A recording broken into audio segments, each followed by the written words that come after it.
All right, it is time for episode 2 of Heath Barn Hoopcast. This is a two-parter. This is part 1, and it is with the all-time assist and steal leader at the University of Illinois, Bruce Douglas.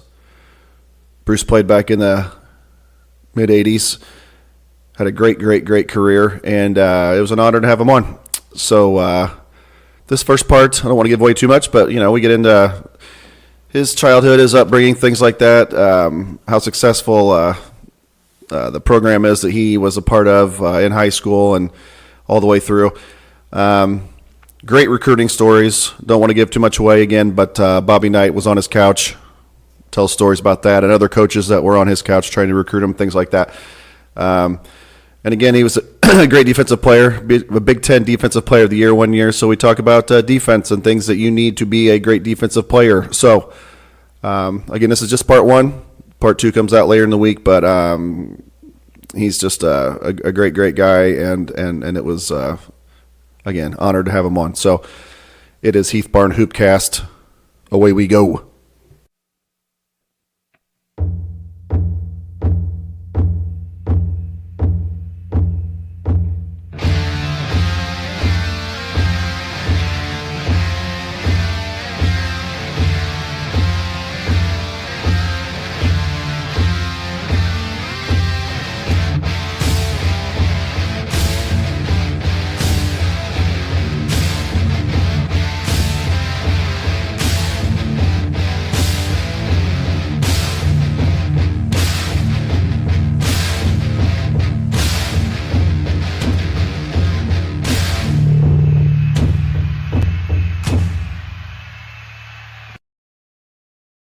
Okay, I'm here with the all-time assist and steals leader for the University of Illinois, Bruce Douglas. Bruce, how you doing? Oh, I'm doing great, John. Appreciate the opportunity to come on and chat with you. Yeah, this is great. I was telling you, I messaged you beforehand. I had Dion on this morning and you on tonight, so I'm having the all-time scoring leader, the all-time assist leader, the all-time steals leader all in the same day. So that's a pretty good day's work for me. I'm thrilled. This is great. Well, it's a joy, a privilege to be on with you, and Dion is definitely a great player. So you definitely got a full day. Yeah, I know. I feel spoiled, but well, if you don't mind, usually when I start these off, I just kind of start from the beginning. So if you don't mind, maybe giving everybody a little bit of background on Bruce Douglas, maybe talk about your upbringing, childhood, things like that, where you grew up, and maybe even when you kind of began playing basketball and all those things. Sure. Well, I'm from a big family out of Quincy, Illinois. A mother and father of 10 of us. So when I was growing up, I grew up in a family of basketball players. I had 6 brothers and 3 sisters, and on that journey, I was number 9 out of 10. And so I grew up in a home where all of my older brothers played basketball. And of course, so I grew up going to Quincy High Blue Devil games. And of course, the Blue Devils are one of the great cities in Illinois basketball. And so I watched my older brother, Jerry, the 72 team that lost to Thornridge. And then my older brother, Daryl, who was an all-state basketball and football player, as well as my older brother, Keith, who I played in the state championship and lost after winning 32 in a row my freshman year in high school. So I'm from a family of athletes. And of course, my brother, Ken and Carl also played. And of course, my younger brother, Dennis. So I grew up in a household where we went to games. My older brothers are 10, 12 years older than me. So I watched the high school games and grew up playing in the backyard, playing in my bedroom with the hanger. And so just had a great time from a very competitive family. When you got six brothers, you tend to compete over everything. And so I was really fortunate to learn how to play at a young age, and of course grew up playing on our court down there, the outside courts. And when you got older brothers, you get the opportunity to get in games you normally wouldn't and play with older kids. And that gave me a great start when I was younger. And so I grew up watching those games. And then, of course, in junior high, I started playing probably when I was 6 years old, attending Cheryl Hanks's camps when I was growing up. River City, great basketball camps every year from the time I was 7 years old. I played on our elementary team. In the second grade, we took second in the city tournament. In third grade, we took third, and then the fourth, fifth, and sixth, we won it. And so me and my younger brother won a city championship, and me and my older brother won one. And that was just at that was in the fifth and sixth grade. And then, of course, on the junior high, and you know, played there and lost one game each year, and that was in the state tournament, the final eight, in my junior high years until I got into high school at Quincy High. And of course, there I was able to play again with my older brother Keith on a team that went 32-1 and lost the state championship, and then would come back, you know, to win 64 in a row between my junior and senior year and win the state championship undefeated during my junior season. So I grew up, and of course, growing up, John, I played basketball, football, baseball. I had to choose one when I got into high school because Coach Leggett, a great high school coach, wouldn't allow me to play multiple sports. So so it was that's kind of my upbringing before I got to Illinois. And so I really was blessed to grow up with a mother and father who were also athletes. My father was a softball player, underhanded. My mother played basketball, but they were very supportive. My father was a disciplinary, so we learned how to do things right and how to be committed to things. But I just had a ton of support growing up, and really being able to play with older brothers that taught me how to play, how to think, and how to be confident at it was just a blessing. And of course, it was a gift from God. I mean, we can work hard, but I surely was gifted. So I'm just thankful for those opportunities. And of course, that led me to the University of Illinois. And I had a great high school career. Quincy High is one of the great hotbeds during our time there. My 4 years, we won 123 games against 5 losses. And I'm telling you, John, I don't remember. We played in the Western Big Six, which was a great conference. East Moline, Yes. Galesburg, Rock Island. All the gyms seat about 4,000 or 5,000. We were one of the, believe it or not, Moline had the biggest gym, 6,000 plus. I never in my high school career played in a stadium that wasn't sold out. Right. And so that was just a phenomenal opportunity and experience. So going to college, it prepared me. My mother was a school teacher, so being able to understand the academics and the importance of character and leadership, those kind of things were really the most important thing to me. Was how I played the game and trying to make other people better. So I just grew up in a family where that was kind of instituted into my day-to-day life. And I was able to translate that onto the basketball court, and that's what made it a lot of fun. Right.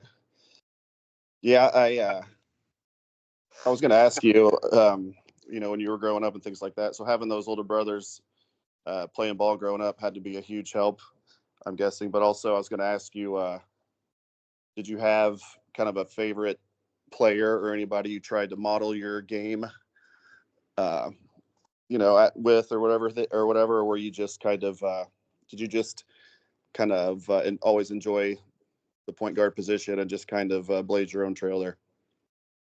You know what? Early on, I mean, I always wanted to be like my older brothers. My older brother Keith was in front of me. He was more of a post player, could play. When we grew up playing, he played all over the place. But in high school, became more of a post player. But I surely started to watch Magic Johnson and really started to embrace that that fast tempo, just trying to distribute the ball as well as scoring when it was needed. So I kind of did try to pattern a little bit after Magic, I think, once I got into high school. But up until that time, just my older brothers, playing against them day in and day out. We played in a lot of tournaments. Back in those days, man, you could travel. My older brothers lived up in Peoria, and so we would travel up here and into Peoria, and I'd play in summer leagues up there and playing just these tournaments that they would have, and just our family would go and travel to Galesburg or Peoria and play in these open tournaments, and it was a lot of fun. We won a lot of them, and we just grew closer together. But just being able to play it and have fun doing it, and having a lot of great players around you. Michael Payne, I played with, was a great player, as well. We grew up together. And so just being able to grow up in that kind of environment where the anticipations from the time I was 6, 7 years old, running out on the court at halftime when my brothers were playing varsity basketball, was just a dream that one day I would get to play in Quincy High and on the gym floor. And so I was fortunate to grow up in that kind of environment where this basketball was the culture and the community, and they loved it and they supported it. Yeah. Well, you said you were starting off in the second and third grade, so I mean they start them young, and that's how you build great programs. You get them interested at a very, very young age, and you just get it rolling. But yeah, go ahead. No, Oh, I was going to say that's one of the benefits of growing up in, Quincy's of 50,000, 45,000 people when I was growing up. So in the smaller school systems, we had, there's probably 10 or 11 elementary schools, but they all fed into one junior high. And so you get the benefit when you have a coach like Leggett who institutes his program right from junior high, 7th grade. And so, you play organized from the time I was in the 1st grade. And by the time I get to the 7th grade, I'm learning his system. And so the time I get to high school, it's just like waking up. You know all of the program, the plays, and all the nuances, so you can create off of it. So yeah, it's great to grow up in those kind of places. Oh, definitely. Like you said, you talked a little about your high school career, but just extremely decorated career. Like you said, you had a 64-game winning streak, a second, a first, and a third in state, it looks like, and then also individually, a Parade Magazine All-American. It's funny because, like I said, I mentioned Dion one. This only time I mentioned him, but he said like he got that too. And he's like, no, nobody's gonna know what that is now, but it was a big deal back in the day, like because Parade Magazine. But then also Mr. Basketball in the state of Illinois. So with all those fond memories, I'm sure you have. Is there like a game or something that sticks out as one of your favorites or your absolute number one favorite? Well, there was a ton of games, but I think we played that in high school. My junior year, we played down at East St. Louis. We played East St. Louis Lincoln and East St. Louis High. Both had great athletes. East St. Louis Lincoln was ranked in the top 5 or 10 that year.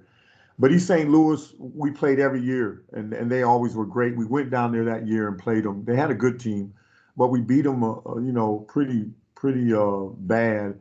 But I remember I set the assist record that night, 18 assists, and I had 36 points. And so it was a very memorable night because it was just a great night. And I loved passing the ball and leading the break. We beat them 100-60, but it was such a fast-paced game and such a fun game that it's probably the one I remember most in high school.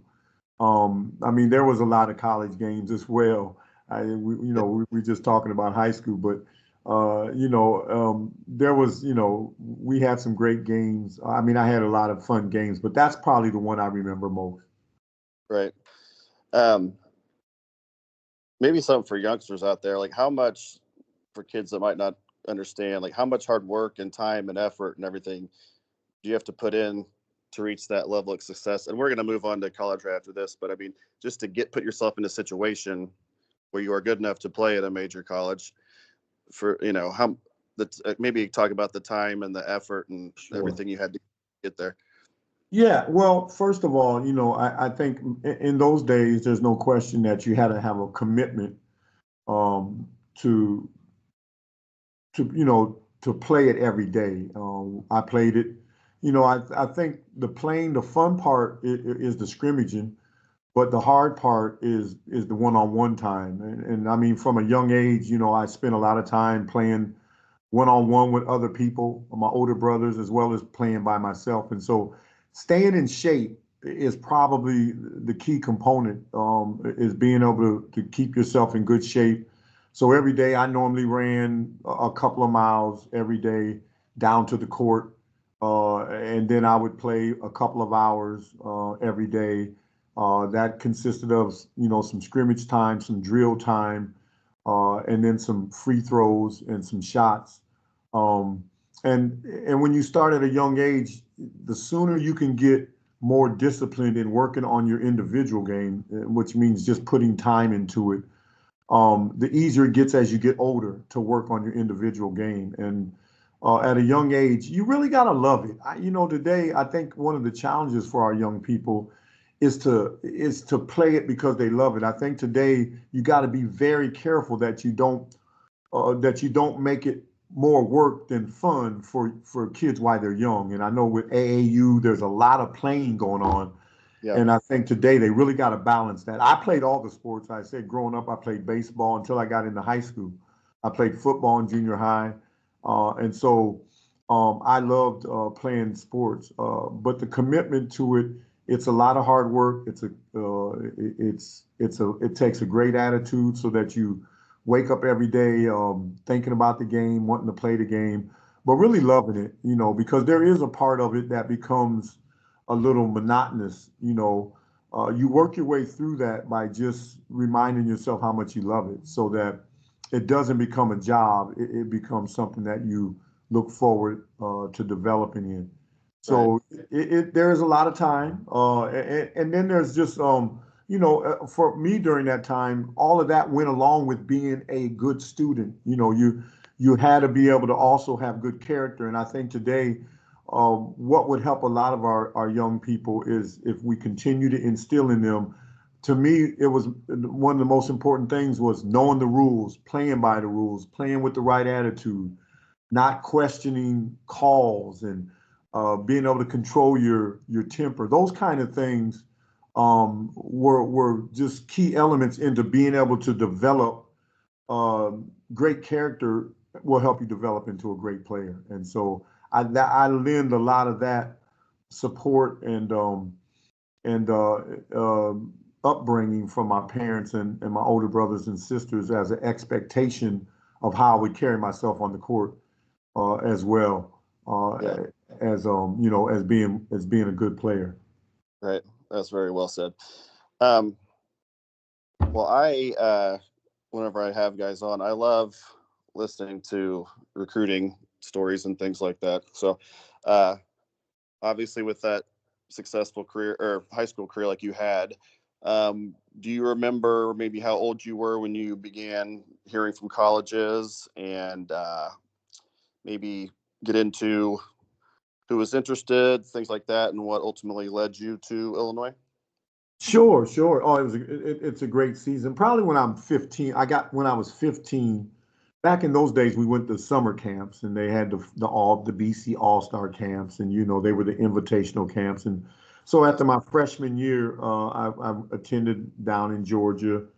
A lot of great players was down there, Doc Rivers and Derek Harper, and a lot of players that were older at that time that I was competing with in this camp that get invited to the top 50, 75 players in the country. And it's a lot of fun. But after I came back from that camp, I started receiving. In those days, they mailed you letters. I mean, I had, boxes of letters from colleges all over the country. When I was growing up, Kareem Abdul-Jabbar, who was in Lou Alcindor, was probably my favorite player when I was and so UCLA was like a dream. But of course, by the time I got in high school, I really wanted to limit my playing days in college to areas where my mother and my family could really visit. Right. And so we decided that I would stay in the Big Ten or in the Midwest. And so when the recruiting process started, of course, I had Bobby Knight come into my home, and I remember Bobby coming in and smacking me on my back, and shaking my hand about breaking it. But he was a great, he was a great guy in terms of really speaking. I remember sitting down in our couch in the front room and telling my mom, "Listen, if your son comes to Indiana, I can promise you one thing: we will win a national championship." And I had a Bobby Knight type coach in high school, Coach Leggett, very disciplined, very very stern, and had a game plan and expected it to be executed. And so I remember Bobby telling my mom, he had Quinn Buckner, he had Isaiah Thomas, and Right. and he believed that I was going to be the next great point guard to lead his team to a national championship. And so that was really exciting. I had Digger Phelps come in, and I remember Digger coming in and just talking about the tradition at Notre Dame and how the tradition at Quincy would fit right in with the way I played and the kind of kid I was. And so Digger was a lot of fun. Of course, Ray Meyer came in to my home then, and I visited DePaul later on. But Ray was another guy. Of course, Judd Heathcote came in. Michigan State was one of my choices on my recruiting. And I never forget that of course, Minnesota, I had Jim Dutcher, and who was there was one more, Indiana, Michigan State, DePaul, Notre Dame. But I remember, and of course, Illinois came in, Lou. And I remember coach coming in and saying, telling my mom, "Let me tell you something, Miss Douglas, if I don't get your son, I may not have a job next year." And and my mom said, "Oh, we can't let that happen." And I was like, "Oh, mom, that's just a recruiting line." Yeah. But no, I really felt most comfortable with Coach Henson. He was just down to earth. He was very open and honest. He told me there was going to be a great opportunity for me to come in and start. Um, but I just Coach Nagy. I loved him to death. And he was the one that basically did a lot of the recruiting with me. And he was just. They were all up front.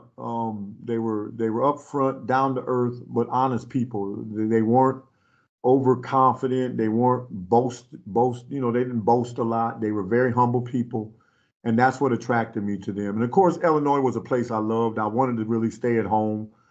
Champaign was a place I was looking forward to going to. And so I remember when Bobby came in, I was supposed to come visit Indiana, and I remember Coach Henson calling me and and saying, "Hey, Bruce, I know we had a great visit, and I'd been up to Illinois, and when I was up there, I told him, I think this feels like home."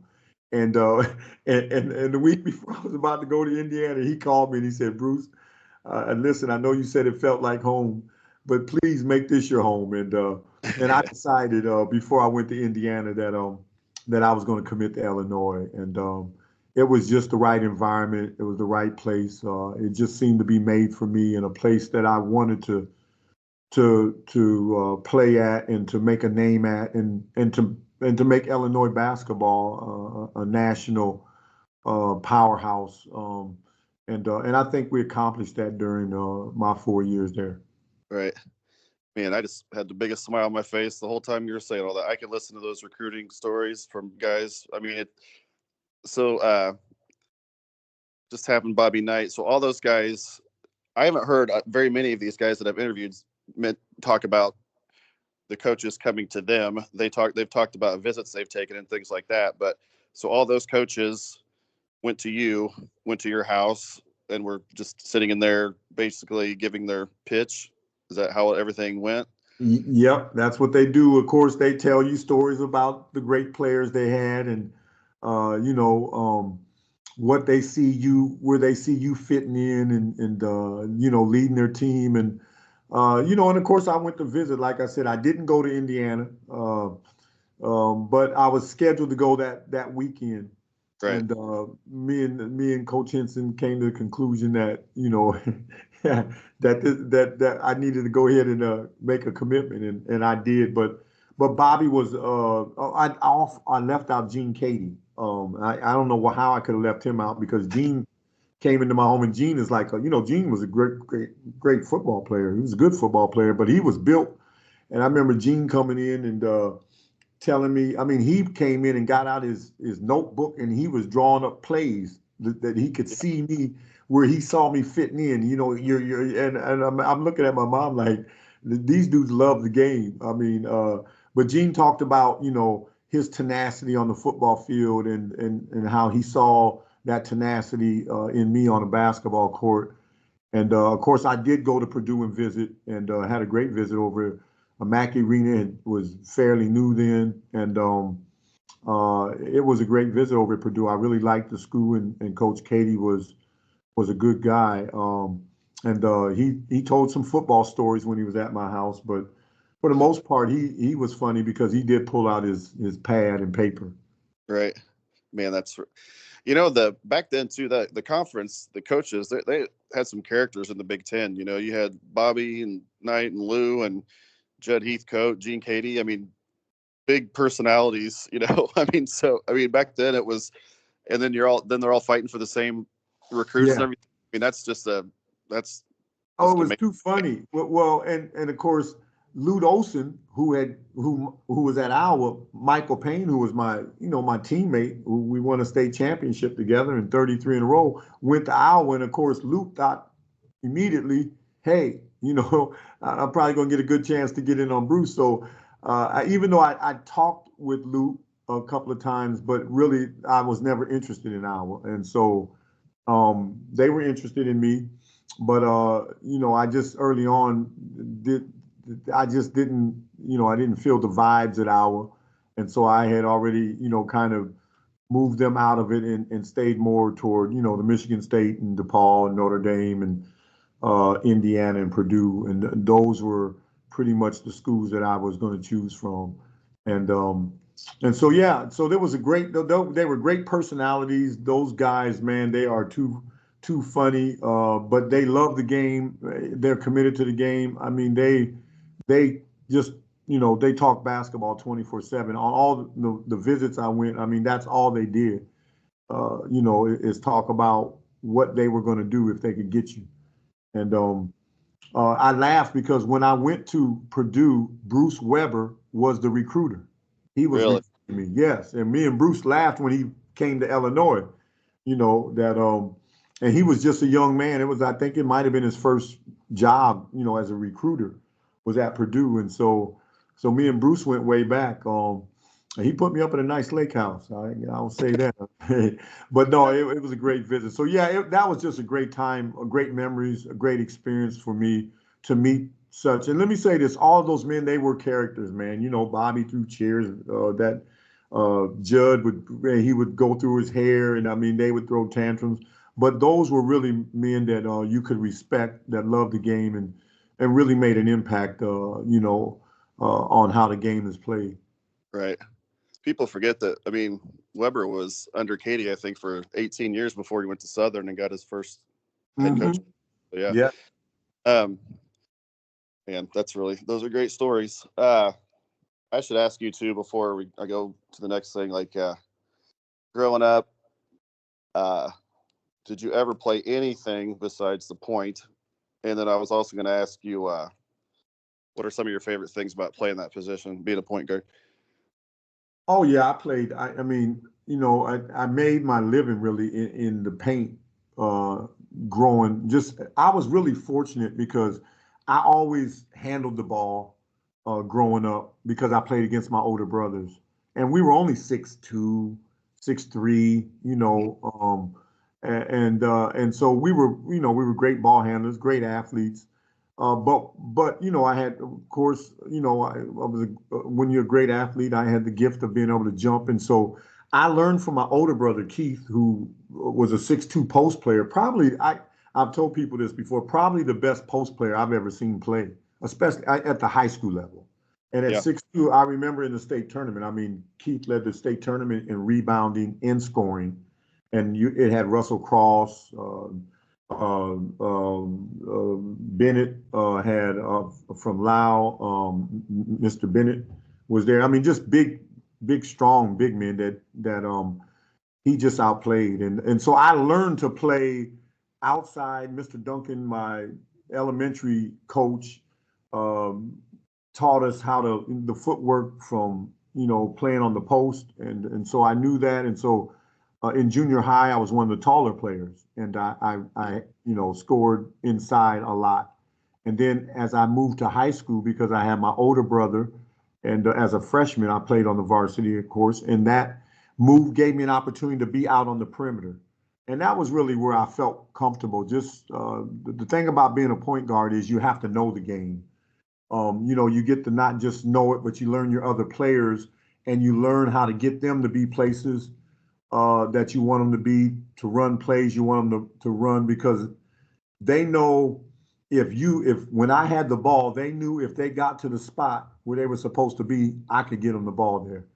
And so the wonderful thing about being the point is that everybody's trusting you. You get a unique relationship with all the players because you learn their strengths and their weaknesses. I know where to throw them the ball, when to throw them the ball, and where they best can finish when they get the ball. And so I just always took a pleasure in making people better. And that was just, to me, it was just natural to pass as it was to score. And I was fortunate that I was a great scorer as well, but I really enjoyed passing much more. But I think the great thing about being a point guard is the ball is always in your hands. Hang on, I can't hear you here. Are you still there? Yeah. Can you hear me now? Yeah, I can hear you. Okay. Yeah, I was just saying that the greatest thing about being the point guard is not that you just learn the other players' games and you build a kind of personal relationship with each player, but they trust you. So they know when I have the ball, if they can get open, they will get it. And the Right. greatest thing about being a point guard is that the ball is always in your hands. And Yeah. and that's what I love most about it. Right. Yeah, I mean, a good point guard, especially back then. I mean, the game's changed a lot since back then, but a good point So guard's just like a quarterback. It's all just like being a quarterback. But definitely, it's changed a lot today. It's a lot more spread out. It's a lot oh yeah, more entertaining game than I right, think strategy, but it's a lot of fun to watch. right. Okay. Well, so you get to Illinois. Now you take to it right away, obviously, because a 4-year starter. You averaged 9.4 points, 5.9 assists, and 2.4 steals your freshman year. So obviously, you were ready to go as soon as you get there. But was there one thing you noticed from high school to college that was maybe the biggest adjustment you had to make once you got to college? Oh yeah, sure. I think the number one thing is the game is a lot faster and the athletes are a lot better. And so, in high school, you may run up against an athlete, that's that may have be close to you. But I was most of the time the best athlete on the floor. And when I got to college, not that I wasn't one of the best athletes on the floor, but there were a lot of great athletes on the floor. And you learn right away the game is much faster. So you have to develop, other areas of your game. And so I came in right away knowing I had to handle the ball a little different. I had to get stronger. I had to get faster. Um, and of course, you have to be in great shape. That's a key element to playing at the next level because you have to be able to perform at your best in order to get around people. So in high school, you make one move and you can get to the basket. In college, you may have to make three to get around somebody, and you may not get around them after three. So those Right. were kind of adjustments. And of course, defensively, you adjust that people are a lot quicker as well with the ball, and shooters are a lot better. And so learning how to guard people becomes something that you have to work at. So there's a work ethic that goes into it, and of course there's a lot of a lot of a lot of learning, how the game's played and how to play it. And so all those things factor in, no question about it. Right. Well, I mentioned the 2.4 steals. You're the career steals leader at Illinois. It's not even close. So, 2.4, 2.42. Your senior year, 2.8 steals a game. So that's incredible. So, Big Big Ten Defensive Player of the Year, also 1 year. So something, I talked about advice for youngsters earlier. So can you give me the top 3 things or top 3 characteristics, in your opinion, that a great defensive player needs? Yeah, I think first of all, great shape. I'm going to say that again. If Yeah. you want to be a great defensive player, you've got to be in the best shape. One of the reasons, listen, defense, one of the keys is being in great shape. 2, it's a position. You always want to be in the right position. And so you learn when the ball's on the weak side, where to be at. You learn when the ball's on the strong side, where to play your opponent at. You learn when to follow him. You learn when to go around. Some basic things, but being in shape and being in position, most steals happen because you're in the right position. Not because I'm trying to take it from anybody, but just because I'm in a position where someone might think they can make a pass. I'm in a position where someone makes a wrong move, and because I'm in front of them and I'm not reaching, the ball normally becomes something that's much more easier to steal. And so for me, it was always about wearing offensive players down. I really tried to deny them where I thought, if they were in an area where it was their strength, then I tried to deny the ball. If they were, for me, it was a lot of point guards. And so I was going to guard them inline to inline to at least make them aware that I'm going to be there.